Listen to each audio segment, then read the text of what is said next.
नमस्कार दोस्तों, स्वागत है आपका हमारे channel target for IAS and BPSC with के। आज है 1 मार्च 2023 और हम लोग डिस्कस करने वाले हैं आज का मध्य प्रदेश का करंट अफेयर। और आज का यह करंट अफेयर दोस्तों मोस्ट इंपोर्टेंट है। क्यों इंपोर्टेंट है? आपको मालूम है मध्य प्रदेश का बजट सत्र शुरू हो चुका है और उसी क्रम में मध्य प्रदेश सरकार द्वारा मध्य प्रदेश का आर्थिक सर्वेक्षण 2022-23 जारी कर दिया गया है। लगभग 350 पेज का पूरा आर्थिक सर्वेक्षण है। उसमें से मैंने कुछ खास इंपॉर्टेंट क्वेश्चन यहां पर चुने हैं जो कि आपके अपकमिंग एग्जाम के हिसाब से काफी अधिक इंपॉर्टेंट है। अगर कोई व्यक्ति जिसको पूरा का पूरा इकोनॉमिक सर्वे पढ़ना है या फिर उससे कुछ इंपॉर्टेंट डाटा आपको खुद को कलेक्ट करना है, लिंक डिस्क्रिप्शन में है, वहां से आप मेरा टेलीग्राम चैनल ज्वाइन कर सकते हैं। टेलीग्राम चैनल पर दोस्तों आपको पिन मैसेज में पूरा का पूरा इकोनॉमिक सर्वे मिल जाएगा मध्य प्रदेश का, जो कि आया है हाल ही में। अब यहां पर क्या है, यहां पर काफी कुछ मैंने इंपॉर्टेंट फैक्ट निकाल कर रखे हैं अलग से, जो कि आपको किसी भी एग्जाम के हिसाब से most important types of question है। तो चलिए इसके साथ ही साथ और भी आगे में जैसे ही इकोनॉमिक सर्वे से और भी इंपॉर्टेंट क्वेश्चन निकलते जाएंगे उनको भी मैं आपसे साझा करता जाऊंगा। आज की यह वीडियो आपको सफिशियंट होगी इकोनॉमिक सर्वे को पूरा तरीके से समझने के लिए, उसके इंपॉर्टेंट फैक्ट आपको बताने के लिए। तो चलिए शुरू करते हैं विदाउट वेस्टिंग ऑफ टाइम। हमारा पहला क्वेश्चन है MSEFC एक्सीलेंस अवार्ड 2022 से किस राज्य को सम्मानित किया गया है? तो इसका राइट आंसर है दोस्तों मध्य प्रदेश। तो किसे सम्मानित किया गया है? Madhya Pradesh is the right answer. तो चलिए आगे बढ़ते हैं।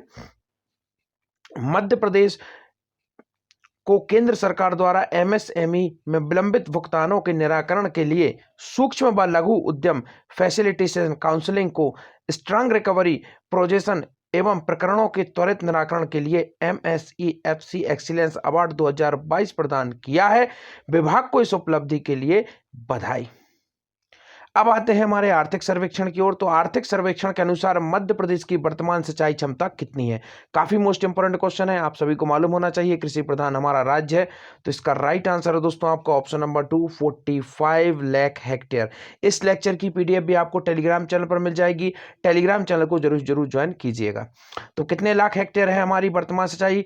45 लाख हेक्टेयर। तो देखते हैं पूरी न्यूज को। सिंचाई क्षमता में बढ़ोतरी से मध्य प्रदेश की कृषि विकास दर में रिकॉर्ड तोड़ वृद्धि हुई है। वर्ष 2003 में उपलब्ध सिंचाई क्षमता कितनी थी दोस्तों? 7,68,000 हेक्टेयर थी, जो कि वर्तमान 2022 का अगर आप डाटा देखेंगे तो इसमें 45 लाख हेक्टेयर हो चुकी है। तो चलिए आगे बढ़ते हैं। मध्य प्रदेश हेल्थ बजट 662 करोड़ से बढ़कर कितना कर दिया गया है? तो इसका राइट आंसर है दोस्तों आपका ऑप्शन नंबर 1, 10,400 करोड़ रुपए कर दिया गया है मध्य प्रदेश का हेल्थ बजट, जो कि पहले कितना हुआ करता था? 662 करोड़ रुपए। तो देखते हैं पूरी न्यूज को। स्वास्थ्य के क्षेत्र में समृद्ध होता मध्य प्रदेश। मध्य प्रदेश हेल्थ बजट 662 करोड़ से बढ़कर 10,400 करोड़ से अधिक हुआ। पैरामेडिकल स्टाफ की संख्या में साल 2003 के मुकाबले अब 43,500 से ज्यादा की बढ़ोतरी कर दी गई है। तो आप समझ सकते हैं दोस्तों, जो पैरामेडिकल स्टाफ है इसकी संख्या में कितनी वृद्धि कर दी गई है? 43,500 से ज्यादा की बढ़ोतरी कर दी गई है। अब देखते हैं नेक्स्ट क्वेश्चन की ओर। देश में कुल गेहूं के निर्यात में मध्य प्रदेश की कितने प्रतिशत की भागीदारी है? तो यह मोस्ट इंपोर्टेंट फैक्ट है दोस्तों, आपको मालूम होना चाहिए कि गेहूं उपार्जन के मामले में मध्य प्रदेश क्या है? टॉप पर है, अर्थात नंबर 1 पर है। तो इसी क्रम में हम देखेंगे कि मध्य प्रदेश के कुल गेहूं के निर्यात में मध्य प्रदेश की कितनी बड़ी भागीदारी है, अर्थात देश के कुल गेहूं निर्यात में। तो 46%, 23%, 33% या फिर 44%। इसका राइट आंसर है दोस्तों आपका ऑप्शन नंबर 1, 46%। जी हाँ दोस्तों, देश में जितना भी गेहूं निर्यात किया जाता है उसमें मध्य प्रदेश का कितना है? 46% है। इसीलिए गेहूं उपार्जन में मध्य प्रदेश क्या है? नंबर 1 स्टेट है। पंजाब को पीछे छोड़ दिया है और मध्य प्रदेश ने क्या है? नंबर 1 बन चुका है। तो गेहूं के निर्यात में मध्य प्रदेश क्या है? नंबर 1 है। देश में कुल गेहूं के निर्यात में मध्य प्रदेश की 46% की भागीदारी है। बीते वर्षों में गेहूं उत्पादन में दोस्तों 160 लाख मीट्रिक टन से बढ़कर 600 मीट्रिक टन के पार हो चुका है। तो आप समझ सकते हैं कितना बड़ा उछाल मध्य प्रदेश ने गेहूं के निर्यात में प्राप्त किया है। देखते हैं नेक्स्ट क्वेश्चन। मध्य प्रदेश की वर्तमान ऊर्जा क्षमता कितनी है? काफी देखिए इंपॉर्टेंट अगेन क्वेश्चन है। आपको ऑप्शन नंबर 1 28,000 मेगावाट, 1700 मेगावाट, 1200 या फिर 1000। इसका राइट आंसर है ऑप्शन नंबर 1 28,000 मेगावाट है दोस्तों मध्य प्रदेश की वर्तमान ऊर्जा क्षमता।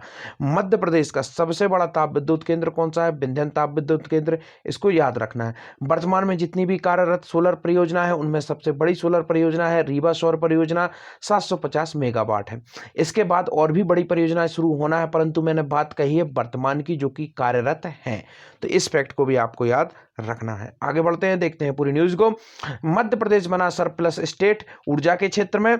2023 तक ऊर्जा क्षमता सिर्फ 73 मेगावाट थी, तो अब 2003 तक दोस्तों कितनी थी? 73 मेगावाट थी, जो कि वर्ष 2022 में कितनी हो चुकी है? 28,000 मेगावाट हो चुकी है। तो आप समझ सकते हैं 2003 में जहां लगभग 5,000 मेगावाट थी, आज कितनी है दोस्तों? आज है 28,000 मेगावाट।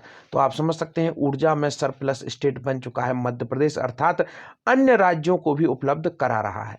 अब कुछ ऐसी चीजें हैं जिनको हम लोग क्वेश्चन फॉर्म में डिस्कस नहीं कर सकते हैं, वीडियो काफी बड़ी हो जाएगी, तो इसलिए मैंने डाटा आपको यहां पर लिखकर पूरा का पूरा कर दिया है। तो वन बाय वन हम इंपॉर्टेंट जो फैक्ट है उनको यहां पर देखते हैं, हाईलाइट में करता जाऊंगा। तो चलिए देखते हैं। मुझे यह कहते हुए गर्व है कि 2022-23 में किसने कहा? मुख्यमंत्री शिवराज सिंह चौहान ने। मध्य प्रदेश की आर्थिक विकास दर, काफी मोस्ट इंपोर्टेंट डाटा है दोस्तों, इसको याद कर लीजिएगा। आर्थिक विकास दर में 16.43% की क्या हुई है? वृद्धि हुई है। यह अपने आप में सिद्ध करता है कि मध्य प्रदेश आर्थिक दृष्टि से क्या है? आगे बढ़ रहा है। तो कितनी वृद्धि हुई है? 16.43% की। अब हम लोग आगे बढ़ते हैं, देखते हैं नेक्स्ट फैक्ट की ओर।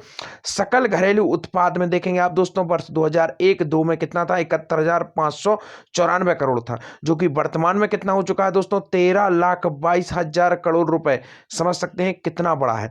अब आते हैं प्रति व्यक्ति आय पर, जो कि अगेन इंपॉर्टेंट डाटा हो जाता है हमारा। तो देखते हैं हम यहां पर प्रति व्यक्ति आय की बात अगर हम लोग करते हैं दोस्तों, तो क्या रही है प्रति व्यक्ति आय? तो प्रति व्यक्ति आय की बात करते हैं तो 2001-2 में क्या थी? 11,718 रुपए थी, जो वर्ष 2011-12 में बढ़कर कितनी हुई? 38,497 हुई, और 2022-23 में बढ़कर कितनी हो चुकी है? 1,40,500 रुपए हो गई है। इस डाटा को याद कर लीजिएगा दोस्तों, दोबारा कहूंगा पीडीएफ आपको टेलीग्राम चैनल पर मिल जाएगी। अब देखते हैं वर्ष 2005 में दोस्तों ऋण जी एसडीपी अनुपात कितना था? 39.5% था, लेकिन कोविड महामारी की कठिनाइयों के बावजूद यह घटकर 2020-21 में 22.6% हो गया है। यह अपने आप में सिद्ध करता है कि डीएस जो आपका जीएसडीपी के अनुपात में ऋण प्रतिशत लगातार घट रहा है। अब आगे बढ़ते हैं, डाटा क्या है इंपॉर्टेंट उसको भी हम यहां पर देख लेते हैं। तो फटाफट से हम लोग देखते हैं। किसानों को ऋण वितरण में दोस्तों 13.41%, एमएसएमई क्षेत्र में ऋण देने में 30.22% की क्या हुई है? बढ़ोतरी हुई है। स्ट्रीट वेंडर काफी महत्वपूर्ण योगदान योजना है हमारे मध्य प्रदेश की, और लगातार इसके क्रियान्वयन में नंबर 1 पर रहा है। तो ऋण प्रदान करने में मध्य प्रदेश क्या है? सबसे आगे, अर्थात नंबर 1 पर है। तो इस योजना को तो याद ही कर लीजिए। हमने 5.25 लाख स्ट्रीट वेंडर्स को दोस्तों 521 करोड़ रुपए से अधिक का क्या दिया है? ऋण प्रदान किया है। यह कहा मुख्यमंत्री शिवराज सिंह चौहान ने। अब आगे देखते हैं कुछ इंपॉर्टेंट और डाटा क्या है।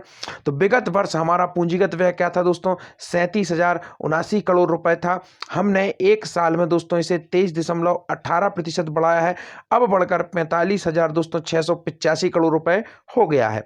औद्योगिक विकास दर की अगर बात की जाए 2001 और 2 में थी दोस्तों माइनस में, देखेंगे आप माइनस में थी, 0.61% थी, और 2022-23 में बढ़कर कितनी हो गई है? 24%।